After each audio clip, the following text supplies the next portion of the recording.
बिस्मिल्लाहिर्रहमानिर्रहीम। अस्सलाम वालेकुम। आज़ादी इजहार के चैम्पियन सामीन, कायद आज़म की ज़िंदगी से दिलचस्प वाक़यात का सिलसिला जारी है। आज़ादी तहरीर के बारे में कायद आज़म की एक मुसलिमा राय थी। डॉन के साबिक़ एडिटर अल्ताफ़ हुसैन मरहूम लिखते हैं, क़याम पाकिस्तान के बाद कराची में एक तवील गुफ्त व शुनीद के दौरान कायद आज़म ने मेरे अखबार के मुकालों में आज़ादी राय की ज़रूरत पर जोर दिया। मैंने एक मज़मून लिखा था जिसे छुपे अल्फाज में खुद कायद आज़म पर एतराज़ात से ताबीर किया जा सकता था। वो इस मज़मून का मुताला कर चुके थे। इसी शाम को इनसे मिलने का इत्तफ़ाक़ हुआ।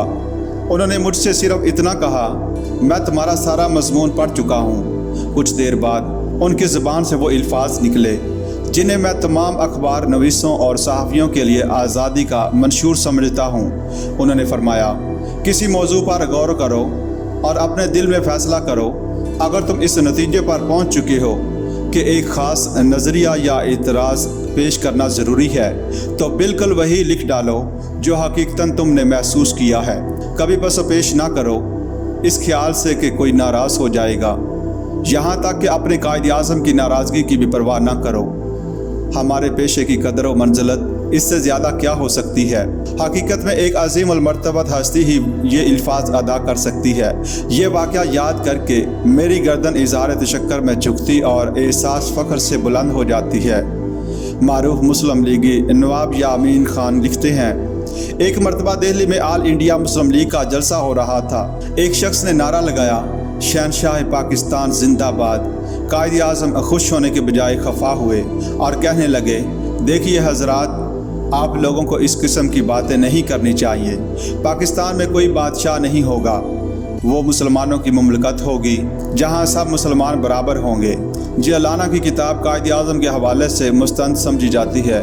वो लिखते हैं, कायद आज़म दूसरों से काम लेने में सख्त गिर वाक़े हुए थे।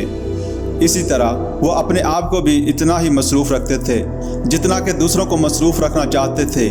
इनका वक्त नहायत कीमती था। खाना, आराम और नींद वगैरह को अपनी बारी का इंतज़ार करना पड़ता था। काम को आगे बढ़ाने का जज्बा और जोश इन्हें ठीक वक्त पर खाने और आराम करने से रोकता था। इस आदत ने बाद के बरसों में कायद आज़म की जिस्मानी क़ुव्वत इतनी मुस्तमिल करना शुरू कर दी कि वो उसे बहाल नहीं कर सकते थे। अपने नहीफ जिस्म पर इस तरह नाकाबिले बर्दाश्त बोझ डाले, वो अपनी ज़िंदगी की आखिरी चंद बरसों में तब का शिकार हो गए जिसने बिलाकर इनकी जान ले ली। जब इनका मुलाजिम इन्हें खाने के लिए आकर कहता था और कायद आज़म किसी मसले पर बहस कर रहे होते या कोई ख़त लिखवा रहे होते तो वो अपने मुलाजिम की बात पर बिल्कुल ध्यान नहीं देते। बाज़ औक़ात इनकी बहन फ़ातिमा जिना अपने भाई का इंतज़ार करते थक जाती और ख़ुद आकर कहती कि खाना ठंडा हो रहा है, लेकिन वो बहुत इखलाक से जवाब देते, बस चंद मिनट और, या फिर जाओ शुरू करो, मैं ज़रा देर में तुम्हारे साथ शरीक हो जाऊंगा। कायद आज़म को पहले काम करना होता और वो बाद में खाने या किसी दूसरे काम की तरफ ध्यान देते थे।